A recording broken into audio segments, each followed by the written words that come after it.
Hello guys, you're welcome to my YouTube channel today. If you are new here, you're welcome. If you're a returning subscriber, thank you and thank you for always coming.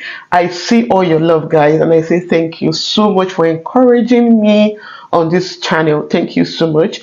If you're meeting me for the first time, my name is Bosinuola and I live here in Sweden. I film about life in Sweden, generally academics, migrations, issues and anything, all that good stuff, right? Yes. So today I'm going to be talking about a very uncommon topic that we hardly talk about, right? We hardly talk about, and these things are real.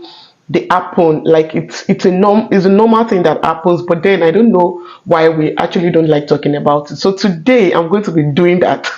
So guys, I know you can already tell by the title. So today I'm going to be talking about what happens to you when you become illegal in any country or in European countries, and it can be applicable as well to maybe American countries and I don't know, but this is mainly what does it mean to be an illegal immigrant, what happens to them, what are the consequences of being illegal, and what can make you illegal in a country.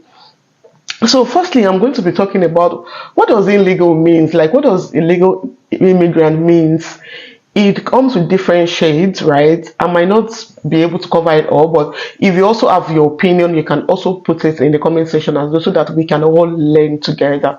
So an illegal immigrant is somebody who is not documented in a country, yeah, or somebody who have outstayed your visit. Maybe, for example, you came for a visit, you've outstayed your visit, and then or maybe you're a student. There are always rules when you come in as a student in a country, and after your study, there's always rules on how to integrate into the system. So if you're unable to integrate into the system, then you become an illegal migrant, right? So yeah, those are the issues that can make you. Maybe you came for tourism and you refuse to go back, or you came for visit, you refuse to go back at the time that you're expected to go back, or you came into a country through other means. For example, in Europe, it's not a news that some people come into Europe through the desert, through the Mediterranean Sea, and all those things can make you be an illegal immigrant in a country. Another thing that can also make you an illegal immigrant, for example, maybe you came in as a dependent and maybe you had issues with your dependent and then you have to scatter it. So if you don't go back migrations will tell you to go back to your country, since the only reason that is holding you in that country is no more binding, right? So if you don't go back, then you become an illegal immigrant. There's a lot of cases that can make you an illegal immigrants in a country. There are a lot of sometimes you can even have a document and then become illegal. For example, in Sweden, maybe after your studies you apply, because after studies, for example, after your master's study, and then you apply to look for a job, because the law in Sweden is after your master's study you can apply for 1 year to look for a job, right? So when you change your study permit to that permit that you are expected to use to look for a job, because it's a separate permit, that is a permit they will give you to look for a job. It just has the validity of 1 year, right? So when you convert your student permit to that kind of permit, for example, if you now get like a PhD position during that 1 year, you're expected to go back to your country, because now you want to change to another permit again, that student permit, a doctoral permit. So you are required to go back to your country, right? But if you are still on your student permit, I know it's kind of complicated, but this is Sweden rules. If you're on a student permit and you have a PhD position, then you are still on the same permit, right? You can stay in the country and apply to stay. But if you've converted your permit to a 1 year permit, that to look for a job permit, job seeking permit, that's what they call it, to a job seeking permit, and you now, if they've approved it, if Sweden has approved that your permit to look for a job for 1 year, and you now got a PhD position during that stay, you have to go back to your country, because now you are changing your permit from job seeking to study permit to a PhD permit. So you have to go back to your country and wait for their decision. You cannot get granted in the country.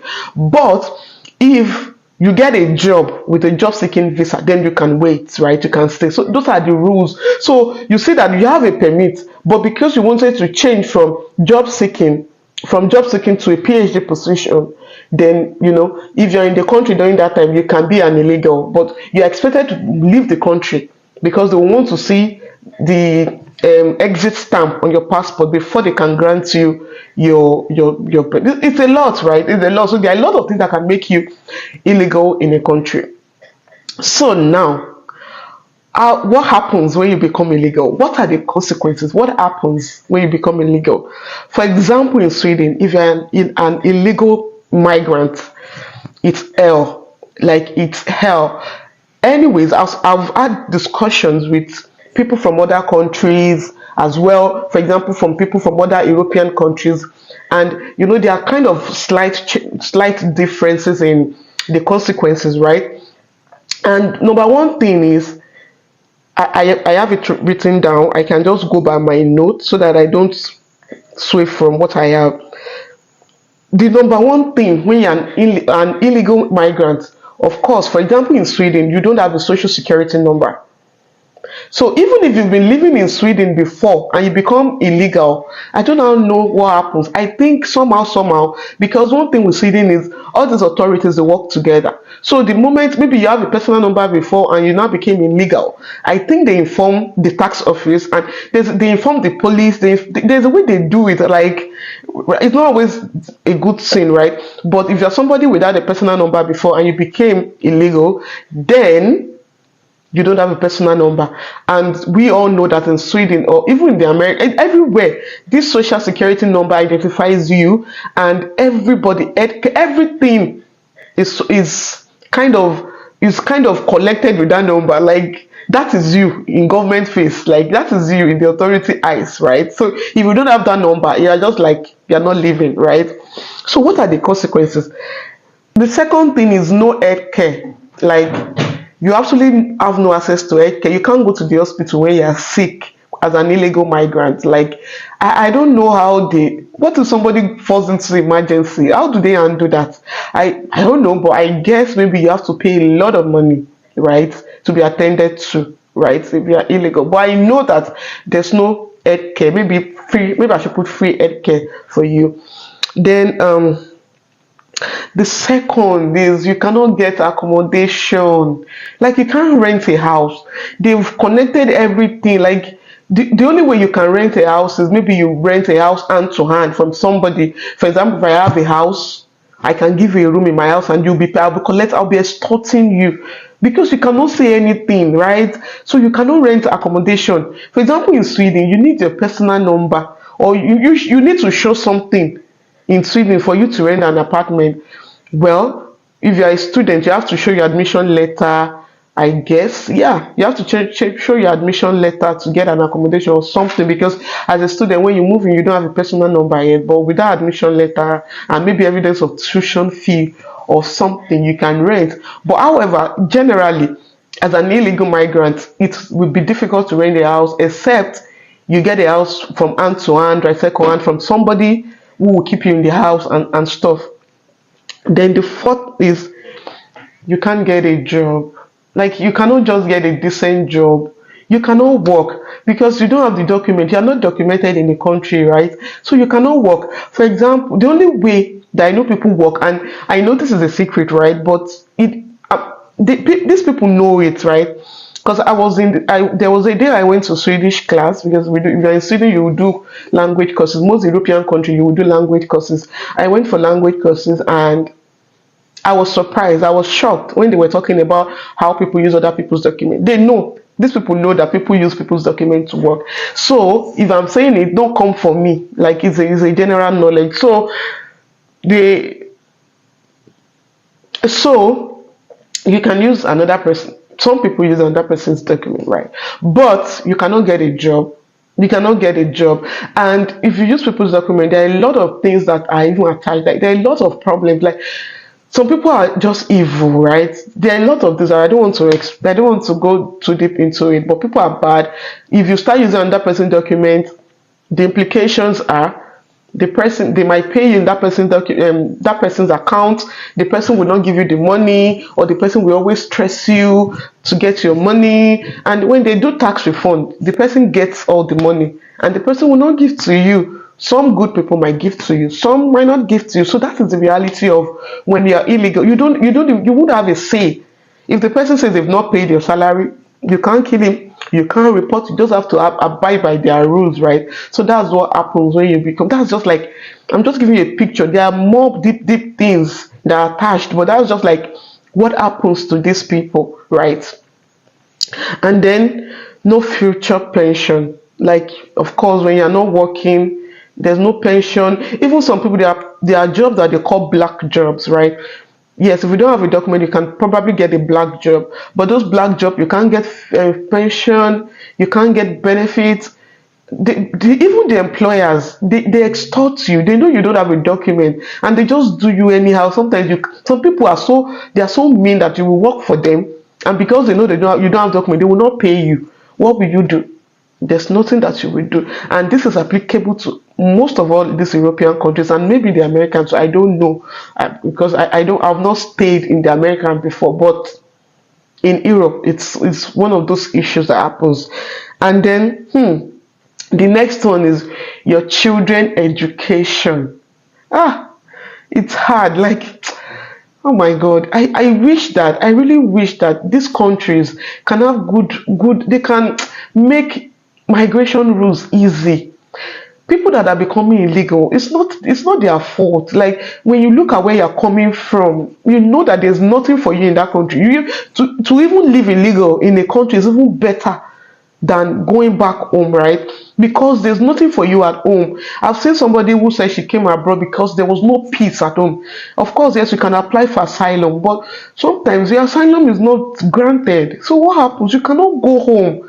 I've even heard somebody that says she prefers the government to even kill her. If they tell her that she should leave that country, she will just tell the government, kill me instead, because there's no point. You're just sending me back to death, right? So there are a lot of, I wish they can make migration rules so easy that people can migrate, work, and just live their lives, right?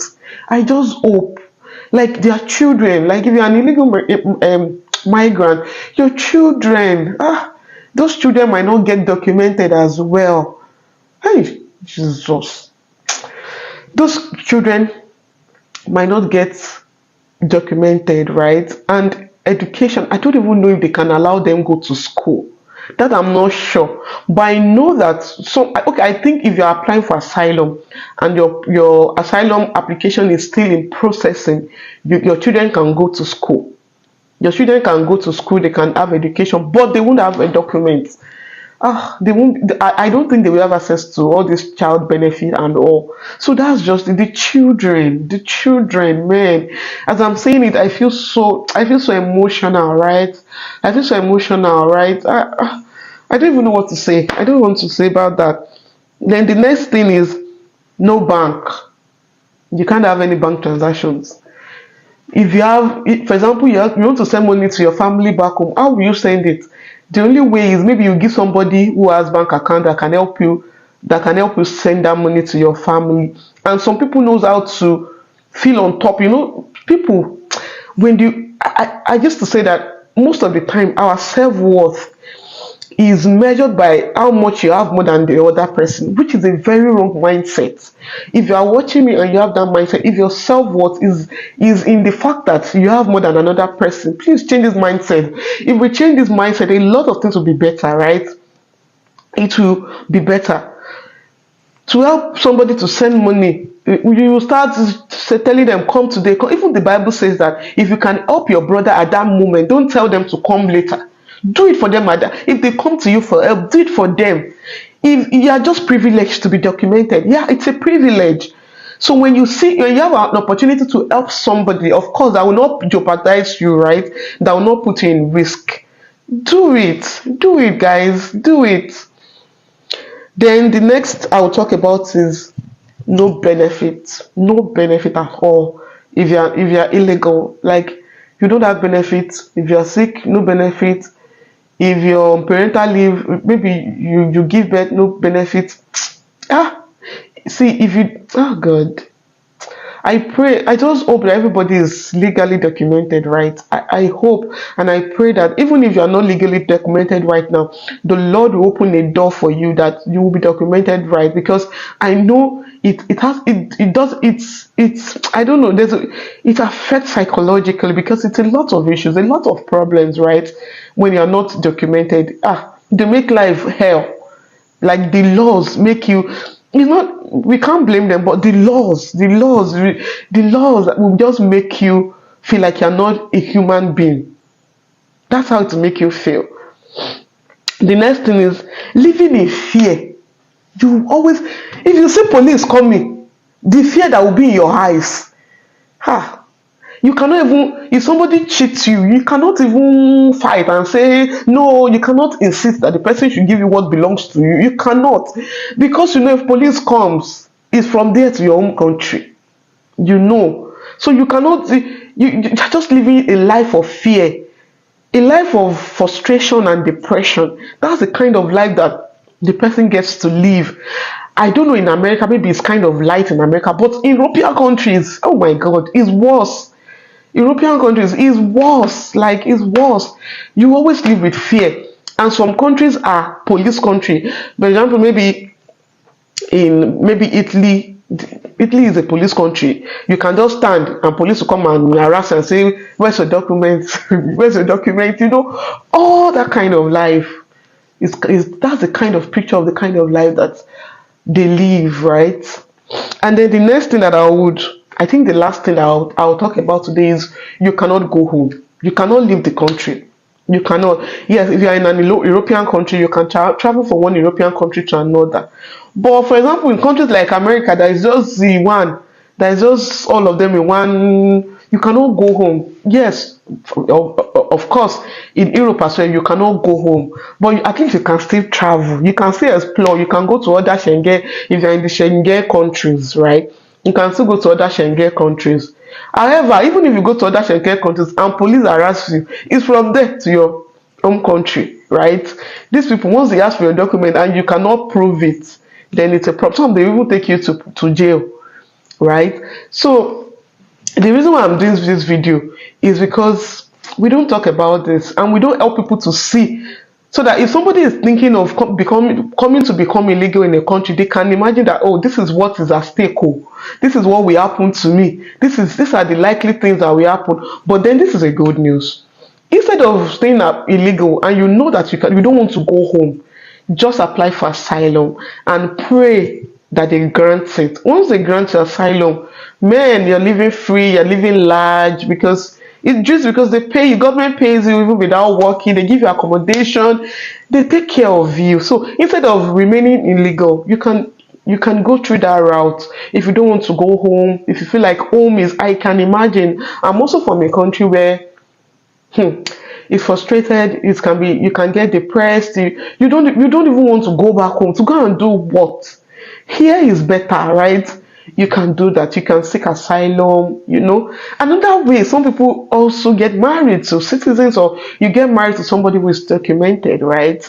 Or maybe you be their girlfriend. For example, in Sweden, if you are a girlfriend or boyfriend to somebody who is documented, they will give you a document too. Sweden recognizes a cohabiting partner. You don't have to be married to get a document in Sweden. As long as both of you lives together, you are cohabiting partner, and you are girlfriends. They call them sambo in Sweden. Then you're free. You can get documented. They will give you document and you're free, right?